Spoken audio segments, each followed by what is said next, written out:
الحمد لله رب العالمين نحمده ونستعينه ونستغفره ونعوذ بالله من شرور أنفسنا ومن سيئات أعمالنا من يهده الله فلا مضل له ومن يضلل فلا هادي له وأشهد أن لا إله إلا الله وحده لا شريك له وأشهد أن محمدا عبده ورسوله أما بعد أعوذ بالله من الشيطان الرجيم بسم الله الرحمن الرحيم القارعة ما القارعة وما أدراك ما القارعة يوم يكون الناس كالفراش المبثوث وتكون الجبال كالعهن المنفوش فأما من ثقلت موازينه فهو في عيشة راضية وأما من خفت موازينه فأمه هاوية وما أدراك ما هي نار حامية. அன்பிற்குரிய சகோதரர்களே, அல்லாஹுடைய மாபெரும் கிருபையினால் இன்றைய திருக்குரான் விளக்க உரை வகுப்பிலே திருமறை குரானின் 101வது அத்தியாயமாகிய சூரா அல் காரிஆ என்ற அத்தியாயத்தின் விளக்க உரையை நாம் பார்க்கவிருக்கின்றோம். இந்த அத்தியாயத்திலே 11 வசனங்கள் இடம்பெற்றிருக்கிறது. பிஸ்மில்லாஹிர் ரஹ்மானிர் ரஹீம் என்பது அது திருமறை குரானிலே உள்ள ஒரு வசனம். அது எல்லா அத்தியாயங்களுக்கும் முன்பாக எழுதப்பட்டிருக்கிறது. ஆனால் பிஸ்மில்லாஹிர் ரஹ்மானிர் ரஹீம் என்பது அந்த சூறாவில் உள்ள ஒரு வசனமாக கணக்கிடப்படாது. அது குரான்ல உள்ள வசனம் தான். இப்ப அல்ஹம்து சூராவை நாம் எடுத்துக்கொண்டால் அல்ஹம்து சூரா 7 வசனம், அல்ஹம்துலில்லாஹி ரப்பில் ஆலமீன் 1வது வசனம், அர் ரஹ்மானிர் ரஹீம் 2, மாலிகி யௌமித்தீன் 3வது வசனம், இய்யாக நஅபுது வ இய்யாக நஸ்தஈன் 4வது வசனம், இஹ்தினஸ் ஸிராத்தல் முஸ்தகீம் 5வது வசனம், ஸிராத்தல் லதீன அன்அம்த அலைஹிம் 6வது வசனம், கைரில் மக்லூபி அலைஹிம் வலல்லாலீன் இது 7வது வசனம். அப்போ பிஸ்மில்லாஹிர் ரஹ்மானிர் ரஹீம் என்பது எல்லா அத்தியாயத்திலையும் அது முதலாவதாக எழுதப்பட்டிருக்கக்கூடிய இறை வசனம். இறை வசனம் என்பது மாற்றுக்கிறது கிடையாது. 9வது அத்தியாயத்துல மட்டும் பிஸ்மில்லாஹிர் ரஹ்மானிர் ரஹீம் கிடையாது. அது கிடையாது என்பது சஹாபாக்களுக்கு நன்றாக தெரியும்.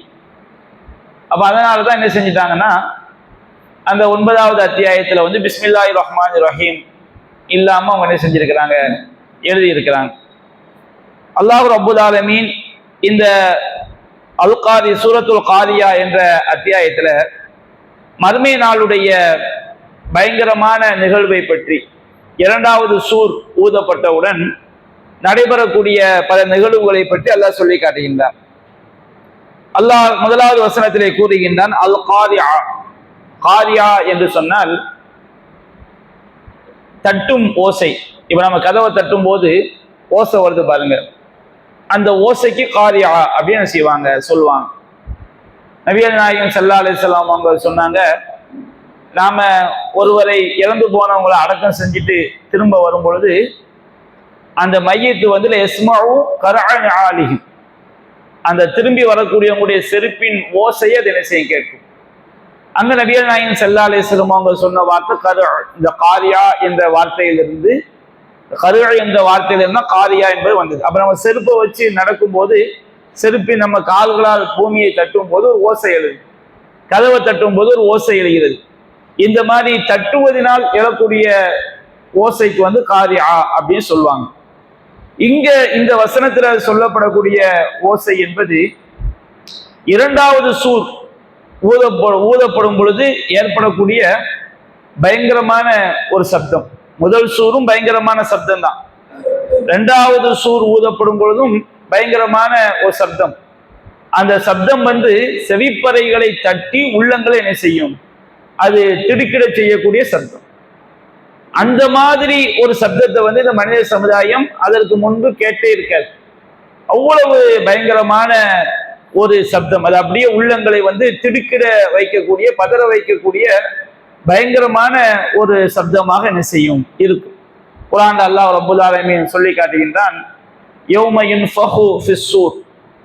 அந்த சூர் ஊதப்படும் பொழுது, 2வது சூர் ஊதப்படும் பொழுது ஃபஃபஸிஅ மன் ஃபிஸ் ஸமாவாதி வ மன் ஃபில் அர்தி இல்லா மன் ஷா அல்லாஹ். அல்லாஹ் நாடியவர்களை தவிர வானங்கள்ல உள்ள பூமியில உள்ள அனைவருமே திடுக்கிட்டு விடுவார்கள். பயங்கரமான ஒரு திடுக்கத்துக்கு உள்ளாயிடுவாங்க. குல்லுன் அத்தௌஹு தாஹிரீன், எல்லோருமே அல்லாட்ட பணிந்தவர்களாக என்ன செய்வார்கள், வருவார்கள். அப்ப இந்த காரியா என்பது பயங்கரமான உள்ளங்களை திடுக்கிட வைக்கக்கூடிய ஒரு சப்தம். கியாமத் நாளுக்குரிய இரண்டாவது சூர், முதல் சூரும் கியாமத் நாள்னு சொல்லுவாங்க, இரண்டாவது சூர் கியாமத் நாள். அப்ப இரண்டாவது சூர் ஊதப்படக்கூடிய நிலைமையை பற்றி அல்லாஹ் என்ன செய்கின்றான், குறிப்பிடுகின்றான். இதே மாதிரி பல்வேறு வார்த்தைகளை பற்றி இந்த கியாமத் நாள் நம்ம குர்ஆன்ல என்ன செய்யப்பட்டிருக்கு, சொல்லப்பட்டிருக்கு. காஷியா, அந்த கியாமத் நாள் என்பது சூழ்ந்து கொள்ளக்கூடியது. ஹல் அத்தாக்க ஹதீசுல் காஷியா, சூழ்ந்து கொள்ளக்கூடிய அந்த நாளுடைய செய்தி உம்மிடம் வந்ததா என்று அல்லாஹ் என்ன செய்ய கேட்கின்றான். அல் ஹாக்கா, உறுதியான நிகழ்ச்சின்னு அல்லாஹ் இந்த கியாமத் நாளை பெயர் வைக்கிறான். அல் ஹாக்கா மல் ஹாக்கா வமா அத்ராக மல் ஹாக்கா கஸபத் ஆதும் வ ஸமூதும் பில் காரிஆ அப்படின்னு அல்லாஹ் சொல்லி காட்டுறான். உறுதியான நிகழ்வு. வமா அத்ராக மல் ஹாக்கா, அந்த உறுதியான நிகழ்வு என்னவென்று உமக்கு எது அறிவிக்கும் அப்படின்னு அல்லாஹ் சொல்லிட்டு, ஆது சமூக சமுதாயங்கள் எல்லாம் இந்த காரியாவை திடுக்கிட செய்யக்கூடிய அந்த பயங்கரமான ஓசையை, அந்த நிகழ்வை மறுமை நாள் நடக்கும் என்பதை அவர்கள் பொய்யென கருதினார்கள். அவங்களுக்கு எந்த மாதிரி நிலைமை ஏற்பட்டது என்பதை அல்லாஹ் குறிப்பிடுகின்றான். அப்ப கியாமத் நாளுடைய நிகழ்வு என்பது ரொம்ப பயங்கரமான ஒரு நிகழ்வாக இருக்கும். அப்ப அல்லாஹ் ரப்புல் ஆலமீன் அல் காரிஆ, திடுக்கிட செய்யக்கூடிய செவிப்பறைகளை தட்டி உள்ளங்களை பதற வைக்கக்கூடிய, திடுக்கிட வைக்கக்கூடிய பயங்கரமான சப்தம். மல் காரிஆ, அந்த திடுக்கிடக்கூடிய சப்தம், செவிப்பறைகளை தட்டி உள்ளங்களை எல்லாம் நடுங்க வைக்கிற, பதற வைக்கக்கூடிய அந்த காரியா என்றால் என்ன? இந்த அல்லாஹ் கேள்வி கேட்கல. இது அந்த குர்ஆனுடைய ஒரு ஸ்டைல், திடுக்கிட செய்யக்கூடிய நிகழ்ச்சி அல்லாஹ் சொல்லிட்டு அது எவ்வளவு பயங்கரமானது, எவ்வளவு பயமுறுத்தக்கூடியது, எவ்வளவு கடுமையானது அப்படிங்கிறத உணர்த்தக்கூடிய வகையில மல் காரியா. நம்ம கூட பேசுவோம்ல, நான் என்னுடைய அடி எப்படி இருக்குன்னு தெரியுமா, என் அடியை பார்த்துருக்கியா அப்படின்னு கேள்வி கேட்கலாம். அந்த அடி பயங்கரமா இருக்குங்கிறத என்ன செய்வோம், சொல்லுவோம். எல்லா மொழிகள்லையுமே அந்த இலக்கிய வாசகம் என்ன செய்ய இருக்கும். அப்ப கேள்விக்காக கேட்கக்கூடிய வாசகம் இருக்கு, ஒண்ணு பயங்கரமா இருக்கும். அது எப்படி இருக்கும் தெரியுமா, நம்ம சொல்லுவோம். எப்படி இருக்கும் தெரியுமா, அதனுடைய நோக்கம் கேள்வி கேட்கறது கிடையாது. அது ரொம்ப பயங்கரமானது, பிரம்மாண்டமானது என்பதை சொல்வதற்காக உள்ள ஒரு வார்த்தை. அப்ப அல்லாஹ் ரப்புல் ஆலமீன் இந்த இடத்துல இந்த கேள்வியுடைய நோக்கம் என்னன்னா, அந்த திடுக்கிட செய்யக்கூடிய அந்த சப்தம் எவ்வளவு பயங்கரமா இருக்கும், எவ்வளவு கடுமையாக இருக்கும், எவ்வளவு பிரம்மாண்டமாக இருக்கும் என்பதை உணர்த்தக்கூடிய வகையில உள்ள அந்த கேள்வி. மல் காரியா, காரியா என்றால் என்னவென்று தெரியுமா? திரும்பவும் அல்லாஹ் அது எவ்வளவு பயங்கரம் என்பதை உணர்த்தக்கூடிய வகையில் நமக்கு கூறுகின்றான். வமா அத்ராக மல் காரியா, அந்த காரியா என்றால் என்னவென்று உமக்கு எது அறிவிக்கும் அப்படின்னு என்ன அர்த்தம்? அது அவ்வளவு பயங்கரமானது. அவ்வளவு நம்ம சொல்லுவோம்ல, நீ சாப்பிட்டு பார்த்தா தானப்பா தெரியும், நீ எப்படி அதை உணர முடியும் அப்படி சொன்னோம்னா என்ன அர்த்தம்? அந்த சாப்பாடு ரொம்ப பயங்கரமானது, அந்த வேதனை நீ பட்டா தானே தெரியும், அது எப்படி இருக்கும் தெரியுமா அப்படின்னு நம்ம சொல்ல வச்சுக்கிடுங்க. அந்த வேதனை ரொம்ப கொடூரமானது. அந்த மாதிரி அல்லாஹ் ரப்புல் ஆலமீன் அந்த கியாமத் நாள் இரண்டாவது சூர் ஊதப்படும் பொழுது அந்த சப்தம் அது எவ்வளவு பயங்கரமானது, எவ்வளவு கடுமையானது என்பதை உறுதிப்படுத்தக்கூடிய வகையில இரண்டாவது மூன்றாவது வசனங்களை அல்லாஹ் கூறுகின்றான். அல் காரியா, திடுக்கிட செய்யக்கூடிய, பதற வைக்கக்கூடிய பயங்கரமான சப்தம். மல் காரியா, அந்த சப்தம் என்றால், அந்த திடுக்கிட செய்யக்கூடிய நிகழ்ச்சி என்றால் என்னவென்று தெரியுமா? வமா அத்ராக மல் காரியா, அந்த திடுக்கிட செய்யக்கூடிய நிகழ்ச்சி என்னவென்பதை உமக்கு எது அறிவிக்கும்? அது அவ்வளவு பயங்கரமானது, அவ்வளவு அச்சுறுத்தக்கூடியது என்பதை அல்லாஹ் ரப்புல் ஆலமீன் என்ன செய்கின்றான், குறிப்பிடுகின்றான். அப்ப அந்த இரண்டாவது சூர் ஊதப்படும் பொழுது பயங்கரமான ஒரு சப்தம் என்ன செய்ய ஏற்படும். அப்ப என்ன நடக்கும்? யௌம யகூனுன் நாசு கல் ஃபராஷின் மப்சூத், அந்த நாள்ல மக்கள் எல்லாம் பரத்தப்பட்ட ஈசல்களை போன்று என்ன செய்யப்படுவார்கள், வெளிப்படுவார்கள். எல்லோருமே என்ன செய்வாங்க, ஒரே செகண்ட்ல ஒரே மாதிரி எல்லா மனிதர்களும் அந்த கபூர்கள்ல இருந்து என்ன செய்வாங்க, வெளிப்படுவாங்க. கபூர்கள்ல இருந்து மட்டும் கிடையாது, ஒருத்தனை கடல் உள்ள இழுத்துட்டு போய் கடல் மீன் அவனை சாப்பிட்டுருந்தாலும் சரி, ஒருத்தன் தீயில எரிஞ்சு சாம்பலா போயிருந்தாலும் சரி, ஒரு காட்டுல போய் ஒரு வன விலங்கிட்ட மாட்டி அந்த விலங்கு அவனை தின்னு இருந்தாலும் சரி, எப்படி மௌத்தானாலும் சரி, எல்லோரும் என்ன செய்யப்படுவார்கள்? பூமியிலிருந்து ஈசல்களை போன்று என்ன செய்வார்கள்? வெளிப்படுவார்கள். இன்னொரு வசனத்துல அல்லாஹ் ரப்பல் ஆலமீன் சொல்லி குறிப்பிடுகின்றான், ஹுஷ்யன் அபுசாரும், அந்த கபர்கள்ல இருந்து வெளிப்படும் போது அவங்களுடைய பார்வைகள் எல்லாம் தாழ்ந்திருக்கும், பணிந்திருக்கும்.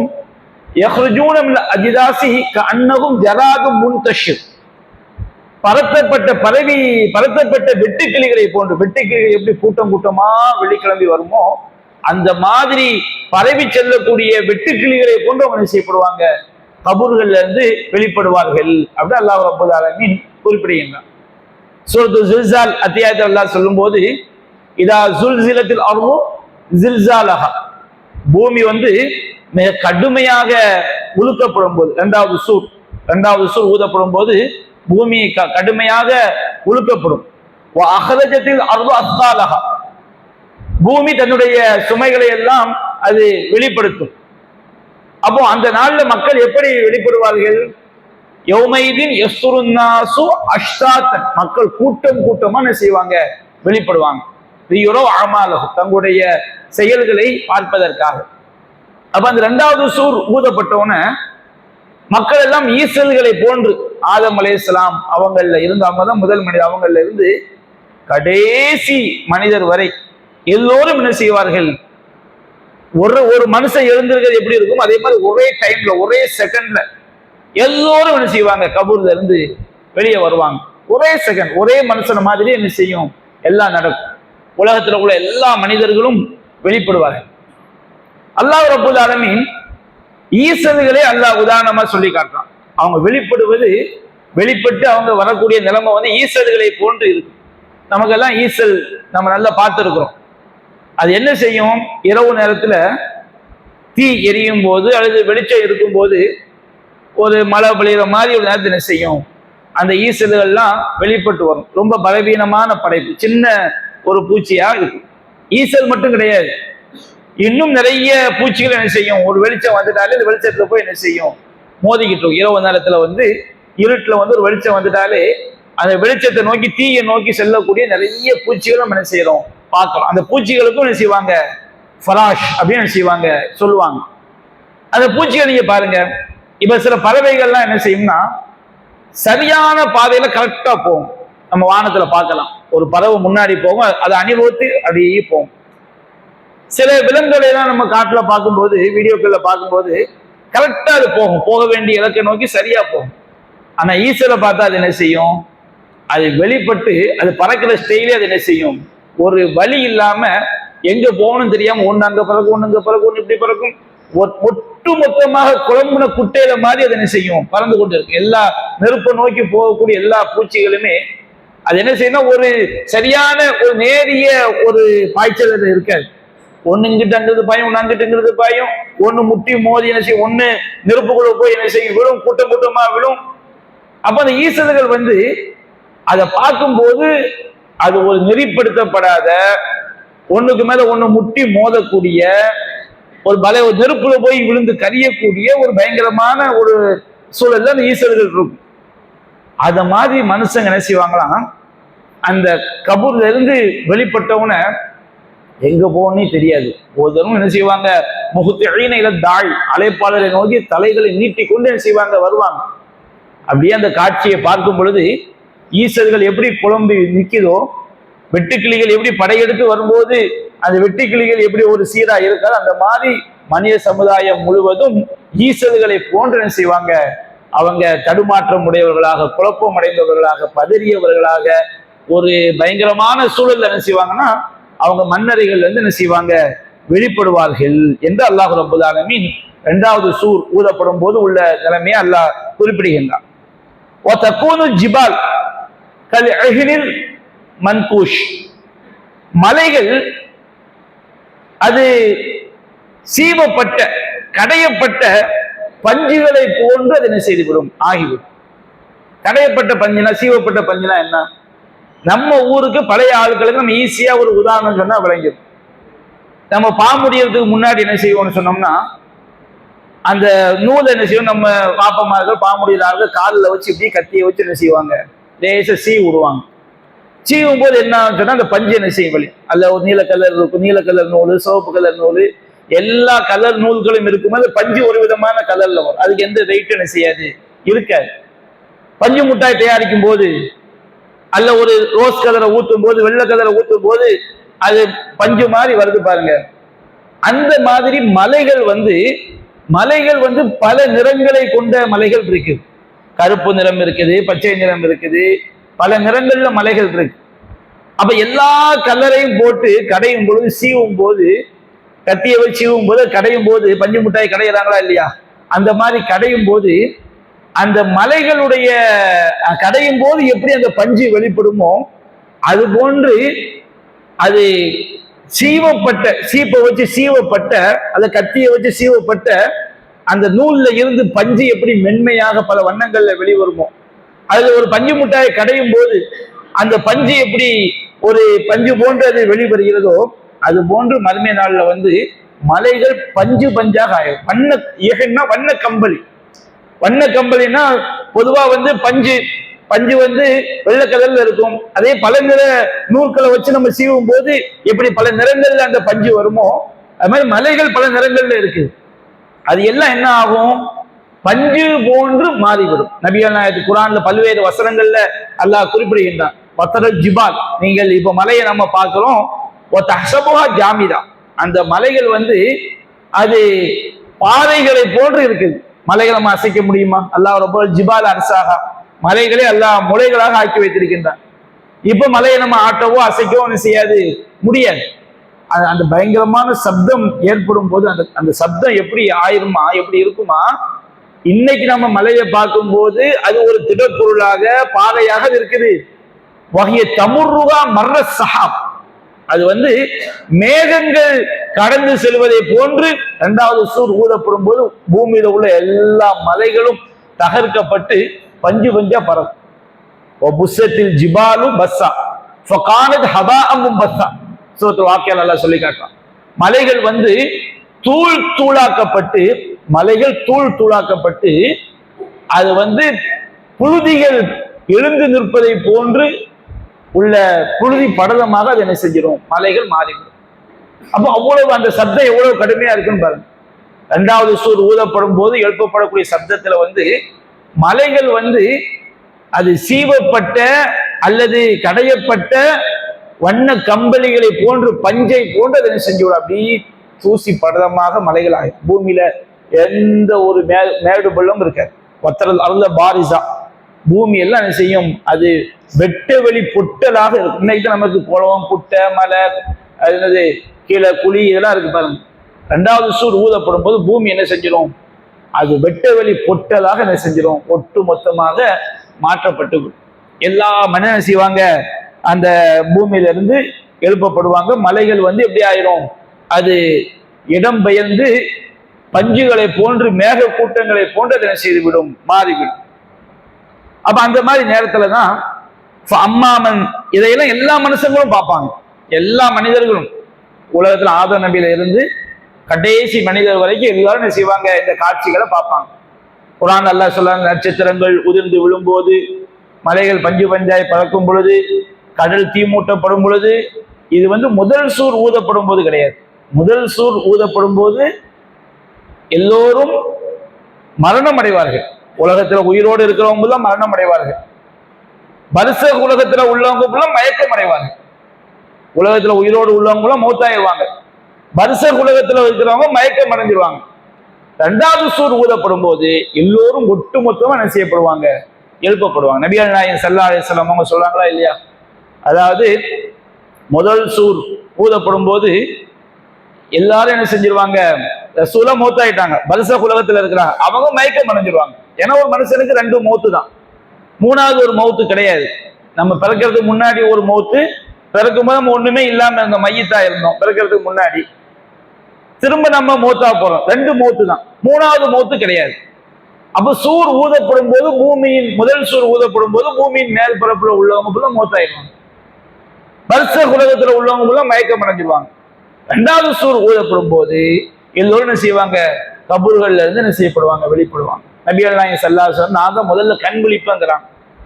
கண் விழிக்கும் போது ரசூலுல்லாஹ்க்கு முன்னாடி என்ன செய்வாங்க, மூசா அலைஹிஸ்ஸலாம் அவங்க வந்து அரிசுடைய காலை பிடித்து கொண்டு இருப்பார்கள் அப்படியே ஹதீஸ்ல பார்க்கலாம். அப்ப நபிகள் நாயகம் சொல்றாங்க, மூசா நபிக்கு இந்த உலகத்துல ஏற்பட்ட ஒரு மயக்கத்தினால அவங்க அங்க மூர்ச்சை ஆகலையா, அல்லது அவங்க வந்து எனக்கு முன்பாகவே கண் விழித்துட்டாங்களா எனக்கு தெரியாதுன்னு செய்றாங்க, குறிப்பிடுறாங்க. அப்போ மலைகள், அப்ப அந்த மலைகள் இந்த காட்சி எல்லாருமே பார்ப்பாங்க.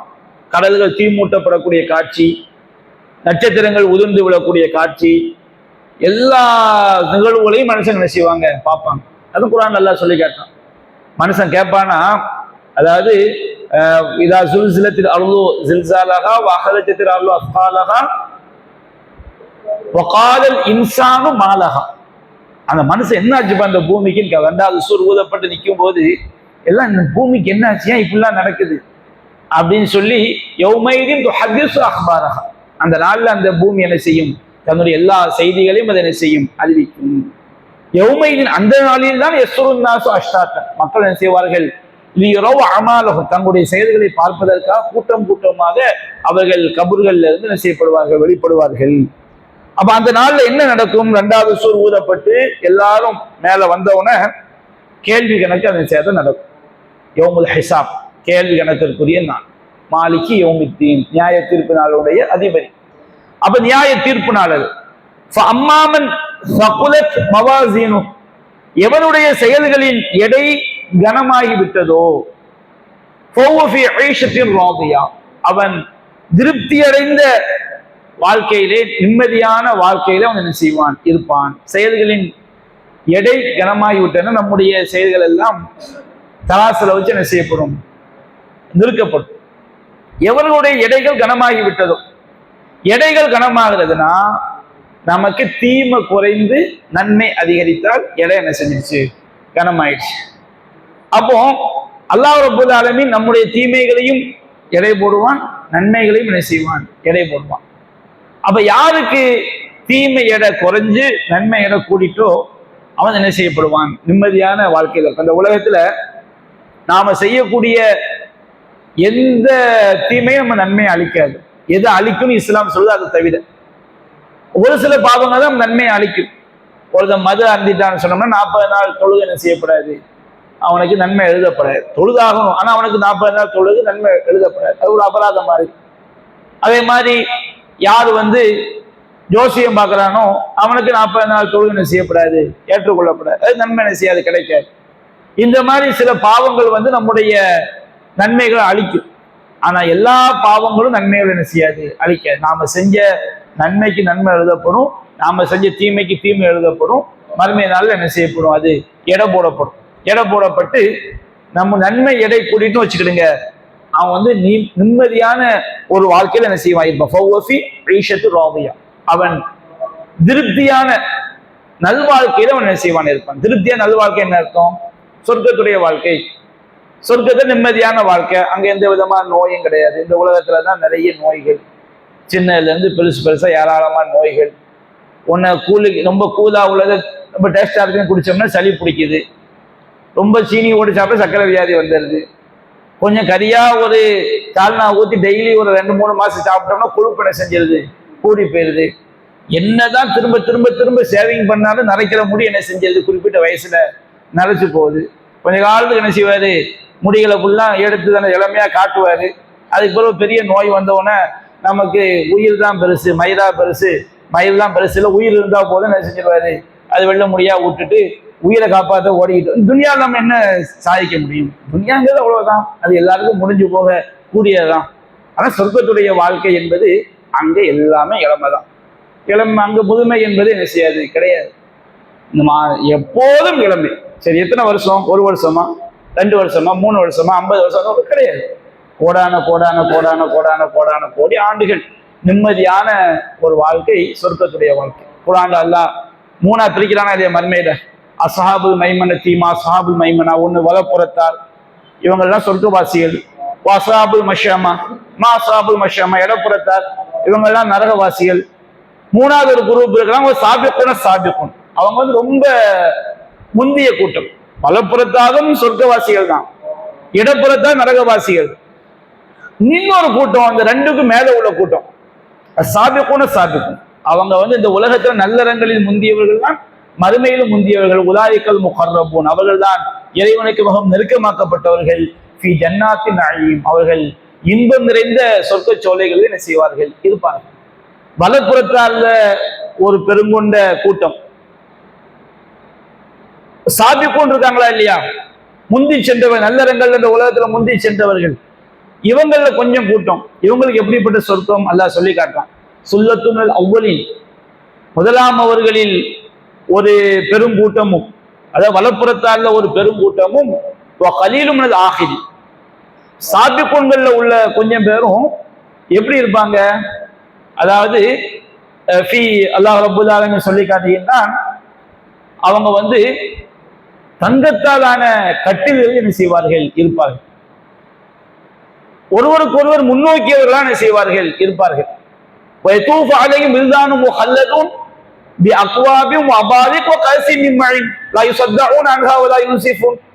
இளமை மாறாத சிறுவர்கள், அங்க சொர்க்கத்துல பணியாளர்கள் இளமை மாறாத, என்றென்றைக்கும் இளமையாகவே இருக்கக்கூடிய சிறுவர்கள் கோப்பைகளையும் கிண்ணங்களையும் மது ரசம் நிரப்பப்பட்ட கிண்ணங்கள் அப்படின்னு செய்வாங்க.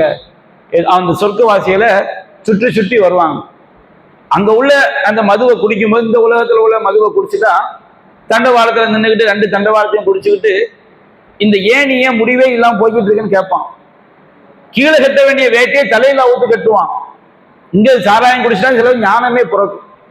சாராயம் குடிச்ச பிறகுதான் நான் என் தாயை கவனிக்கல, அம்மாவை கவனிக்கல. அம்மா நார்மலா இருக்கும்போது பெற்ற தாயை அவன் பேசுற பேச்சு அவ்வளவு கொடூரமான பேச்சா இருக்கு. ஆனா சொர்க்கத்துல உள்ள மதுவை குடிச்சோம்னா அங்க எந்த தலைவலியும் வராது.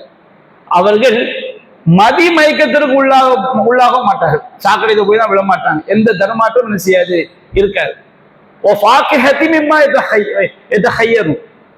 அவங்க விரும்பிய பழங்கள், எந்த பழம் நம்ம என்ன செஞ்சுக்கலாம், தேர்ந்தெடுத்துக்கலாம். ஒரு பழத்தை கொடுக்கும் பொழுதெல்லாம் இதுதானே தோற்றத்துல முதல்ல ஒரு பழம் கொடுக்கப்படும், திரும்ப அதே தோட்டம் இன்னொரு பழம் கொடுக்கப்படும் போது அவங்க சொல்லுவாங்க உத்து பிகா முத்த ஷாபியா, அதாவது முதல்ல இந்த பழம் தான் தரப்பட்டுச்சு. அப்ப சொல்லப்படும் உத்து பிகா முத்த ஷாபியா, தோற்றத்துலதான் அது ஒத்ததா இருந்துச்சு, ஆனால் கடிச்சா அது வேற டேஸ்ட்.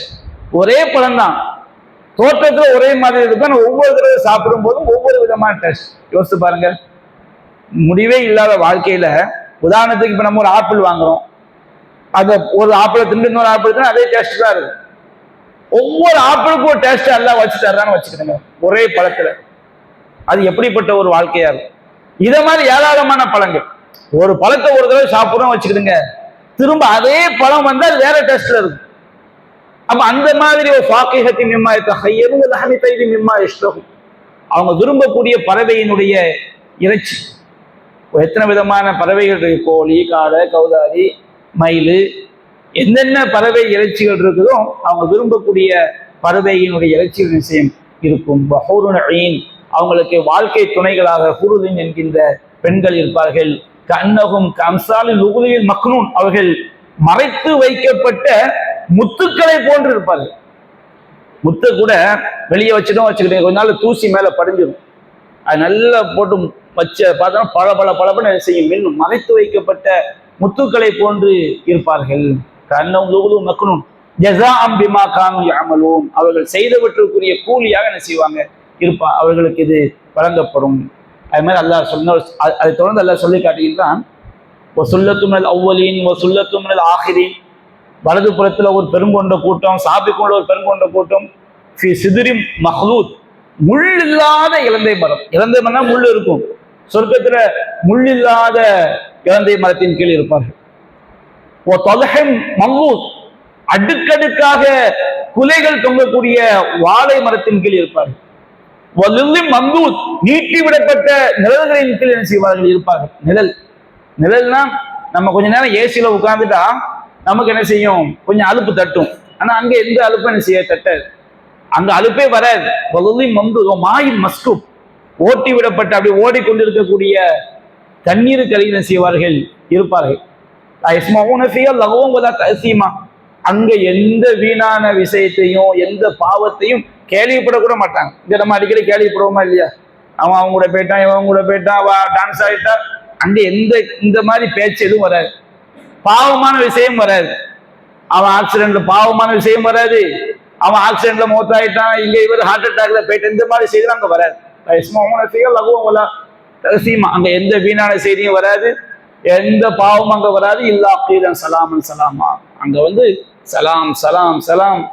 அந்த நிம்மதியான ஒரு வாழ்க்கை தான் சொர்க்கத்துடைய ஒரு வாழ்க்கை. அது வந்து நமக்கு நன்மையிட கூடுனா தான் அந்த பாக்கியம் கிடைக்கும். இந்த உலகத்துல மறுமை நாள்ல வந்து நம்முடைய அமல்களை வச்சு நம்ம சொர்க்கம் போக முடியாது.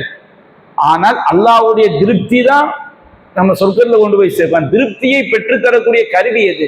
நல்லறங்கள் தான். இந்த துனியாவில் எதுக்கெல்லாமும் நம்ம மனித சமுதாயம் முக்கியத்துவம் கொடுக்கிறோம். மறுமை நமக்கு வெற்றியை பெற்றுத்தரக்கூடிய அந்த சொர்க்கத்தில் கொண்டு போய் சேர்க்கக்கூடிய நல்லறங்களுக்கு நம்முடைய முக்கியத்துவம் எப்படி இருக்கிறது என்பதை நாம் ஒவ்வொருவரும் சிந்தித்து பார்க்க வேண்டும்.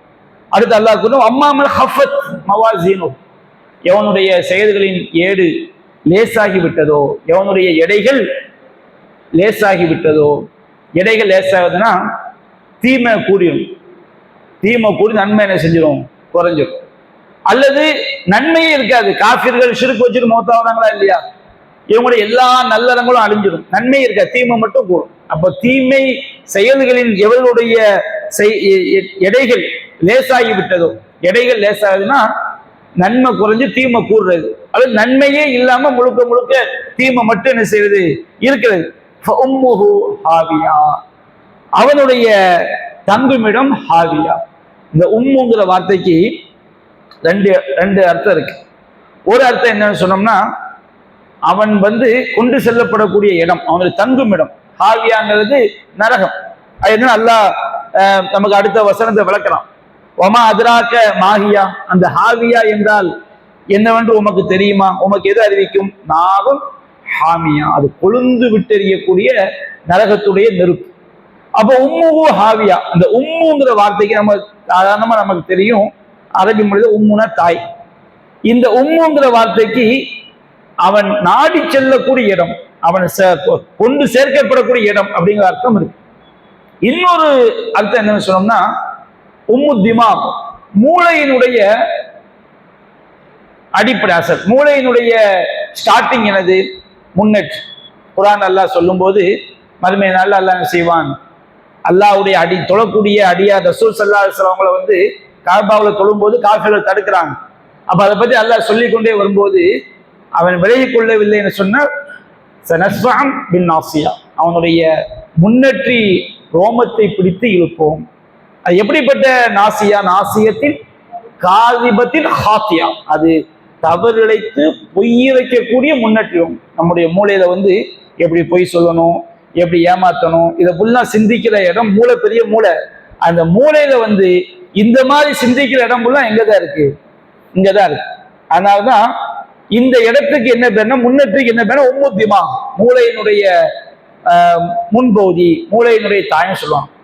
அப்போ உம்மு, அவனுடைய முன்னேற்றி ரோமத்தை பிடிச்சு நரகத்துல வீசப்படும் போது அவன் முதல்ல தலை குப்புற எங்க போய் விழுவான்?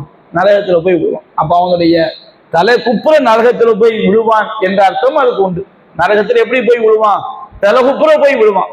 அதே போன்று அவன் செல்லக்கூடிய இடம் நரகம், ஹாவியா, நரகத்துடைய ஒரு பேர். ஒமாதிராக்க மாகியா, ஹாவியானா என்ன அர்த்தம்? ஒமாதிராக்க மாகியா, ஹாவியா என்றால் என்ன வேண்டும்? உமக்கு எது அறிவிக்கும்? நாரும் ஹாமியா, அது கொழுந்து விட்டெறியக்கூடிய நரகத்துடைய நெருப்பு. கொழுந்து விட்டெறியக்கூடிய நரகத்துடைய நெருப்பு. அது நம்முடைய குல்லமா நலிஜத் ஜுலூதுகும் பத்தல்னாகும் ஜுலூதன் கைரக, அவருடைய தோள்கள் கருகும் பொழுதெல்லாம் வேறொரு தோலை நாம் மாற்றிக்கொண்டே இருப்போம். எதுக்குள்ள அதாப், அவங்க வேதனையை சுவைக்க வேண்டும் என்பதற்காக.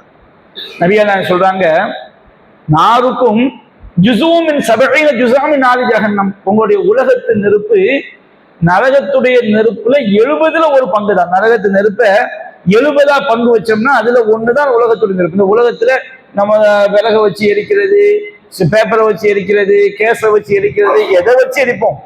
இந்த உலகத்துல உச்சகட்ட நெருப்பு இருக்கு பாருங்க, அதுல அந்த நெருப்பு நரகத்துடைய நெருப்புல 70ல் 1 தான் அந்த உலகத்துடைய ஹை பவர், மிக உயர்ந்த நெருப்பு.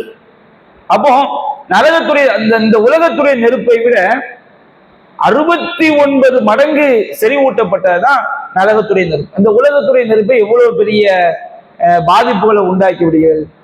அல்லாஹ் ரப்புல் ஆலமீன் கூறினான், இல்லதீன கஃபரு குத்திஅத் லஹும் சியாபும் மின் நார். அல்லாஹ்வை மறுக்கக்கூடிய காஃபிர்களுக்கு நெருப்பு ஆடைகள் தயார் செய்யப்படும். நெருப்பே ஆடை என்ன செய்யப்படும். நம்ம சட்டை எப்படி நமக்கு மேலாடையா இருக்குதோ, வேஷ்டி எப்படி கீழாடையா இருக்கோ, அது மாதிரி சட்டையும் வேட்டியுமாக நெருப்பு என்ன செய்யும், ஆடையாக அணிவிக்கப்படும். அங்க அல்லாஹ் காப்பாற்றணும். மறுமையில போனாதான் அது எப்படிங்கிறத விளங்க முடியும். அல்லாஹ் அதை விட்டு நம்மளை காப்பாற்றணும். நெருப்பு ஆடைகள் தயாரிக்கப்படும். அவர்களின் தலைகளின் மேலிருந்து கொதிக்கக்கூடிய நீர் ஊற்றப்படும். அதனால் அவருடைய வயல்களில் உள்ளவையும் தோள்களும் கருகும். வலகும் மக்காமியம் ஹதீத். அவர்களுக்கு சம்மட்டி அடிகளும் இருக்கிறது. பெரிய இரும்பு சுத்தியல் இருக்கிறது சம்மட்டி. கபர் வாழ்க்கையிலேயே ஒரு சம்மட்டியை வச்சு அடி இருக்கு. அந்த சம்மட்டி எப்படி அடியா சொல்லுவாங்க, அதை வச்சு மலையை ஒரு அடி அடிச்சா மலை சுக்குநூறு ஆயிடும், தூசி தூசி ஆயிடும். அந்த மாதிரி சம்மட்டி எங்க இருக்குது, கபர் வாழ்க்கையில பாவிகளுக்கு அதை வச்சு அடி இருக்குன்னு வருது. மறுமையில நரகத்திலையும் சம்மட்டி அடிகள் என்ன செய்திருக்கு, பெரிய சுத்தியலுக்கு தான் இது சம்மட்டி. ஒரு மனுஷன் எவ்வளவு பெருசா இருப்போம் ஏற்கனவே சொல்லி இருக்கிறோம். அவ்வளவு பெரிய உடம்பு அடிக்கிற சம்மட்டி எப்படி இருக்கும் பாருங்க, அல்லாஹ் காப்பாற்றும். அப்ப அந்த மாதிரி ஒரு கொடுமையான வாழ்க்கை நன்மை எடை குறைந்தவர்களுக்கு அல்லது காஃபிர்களுக்கு என்ன செய்கிறது, மறுமையில இருக்குதுன்னு அல்லாஹ் என்ன எச்சரிக்கை செய்யலாம். இன்னும் ஒரு கூட்டம் இருக்காங்க, அவங்க யாரு, நன்மை எடையும் தீமை எடையும் சமமா இருக்கும். நரகத்துக்கும் சொர்க்கத்துக்கும் மத்தியில ஒரு சிகர் குரான் பேசுது. ஆராஃப்ல, சூரத்துல ஆராஃப்ல சொல்லி காட்ட, ஆராஃப்னா சிகரங்கள். அதுல ஒரு கூட்டம் இருப்பாங்க. அவங்க என்ன செய்வாங்க, சொர்க்கவாசிகளையும் பார்ப்பாங்க, நரகவாசிகளையும் பார்ப்பாங்க. அவங்களுடைய முகங்கள் எல்லாம் சுரிஃபத் உஜூஹும் துல்கா அஸ்ஹாபினார். நரகவாசிகள் நோக்கி திரும்பும் போது அவங்க சொல்லுவாங்க, காலு ரப்பனா லா தஜஅல்னா மஅல் கௌமில் ஸாலிமீன். அநியாயக்கார கூட்டத்தாரோடு எங்களை சேர்த்துனாங்க. அப்ப நன்மையோட தீமையோட சரியா இருந்தாலும் அவங்களுக்கு அல்லாஹ்வுடைய அருள் செய்ய கிடைக்கும். அவங்க எங்க போய் சேர்ந்துருவாங்க, சொர்க்கவாசிகள். ஆனா கொஞ்சம் சோதிக்கப்பட்டு, நரகத்தை பார்த்து சொர்க்கத்துக்கு பார்த்து, சொர்க்கத்தை பார்த்து நரகத்தை பார்த்து, அதை விட்டு பாதுகாப்பு தேடி கடைசியில் அல்லாஹ் என்ன செய்வான், தன்னுடைய கருணையால் அவங்களை எங்க கொண்டு வந்து சேர்த்துருவான், சொர்க்கத்துல கொண்டு வந்து அல்லாஹ் சேர்த்துருவான். அப்ப அல்லாஹ் ரப்புல் ஆலமீன் யாருடைய நன்மையின் எடை கனத்ததும் அந்த மாதிரி நல்ல மக்களில் ஒருவராக நம் அனைவரையும் அல்லாஹ் ஆக்கி அருள் புரிய வேண்டும். அல்லாஹ் ரப்புல் ஆலமீன் நம்ம ஈமானுடைய மரணத்தை தர வேண்டும். நல்லறங்கள் செய்யக்கூடிய உள்ளத்தை அல்லாஹ் ரப்புல் ஆலமீன் நம் அனைவருக்கும் தர வேண்டும். இறுதி வரை அவனுடைய மார்க்கத்தை விருக்காத உள்ளமாக, நல்லறங்களில் நாட்டம் கொள்ளக்கூடிய உள்ளமாக நம்முடைய உள்ளத்தை அல்லாஹ் ஆக்கி அருள் புரிய வேண்டும் என்று பிரார்த்தித்தவனாக இந்த குர்ஆன் விளக்க உரை வகுப்பை நிறைவு செய்கிறேன். ஆஹிரு தஅவானா அல்ஹம்துலில்லாஹி ரப்பில் ஆலமீன். அஸ்ஸலாம். சுப்ஹானக அல்லாஹும்ம பிஹம்திக அஷ்ஹது அல்லா இலாஹா இல்லா அன்த